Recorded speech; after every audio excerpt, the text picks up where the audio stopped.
எனது நண்பர்கள் அனைவருக்கும் இனிய காலை வணக்கம். இன்னைக்கு பிரதோஷம் பாருங்க. சிவன் கோவில்களுக்கு பக்கங்களில் இருக்கக்கூடிய சிவன் கோவிலுக்கு எல்லாரும் தரிசனம் பண்ணுறதுக்காக போங்க. ரொம்ப மனநிறைவான நாளாக இருக்குது இன்னைக்கு.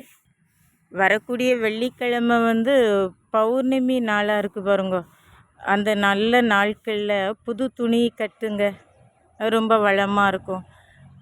அதுலேயும் மேச ராசிக்காரங்க, மீன ராசிக்காரங்க புது துணி புத்தாடை உடுக்கிறதுங்கிறது இன்னும் சிறப்பு.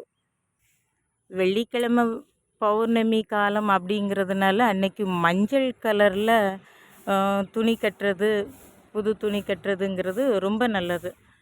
ரொம்ப பணம் ஈர்க்கும், நல்ல மாதிரி இருக்கும் அப்படிங்கிறது அனுபவங்கள். விருப்பமானவங்க அந்த மாதிரி பண்ணுங்க. ஜூலை மாதம் 19ஆம் தேதி கோவில் கொடை விழா. அடுத்த மாதம் கோவில் கொடை விழா இருக்குது. தூரத்துலேருந்து வரக்கூடிய பிள்ளைங்கள்லாம் ஆயத்தமாயிருங்கோ. நல்லது.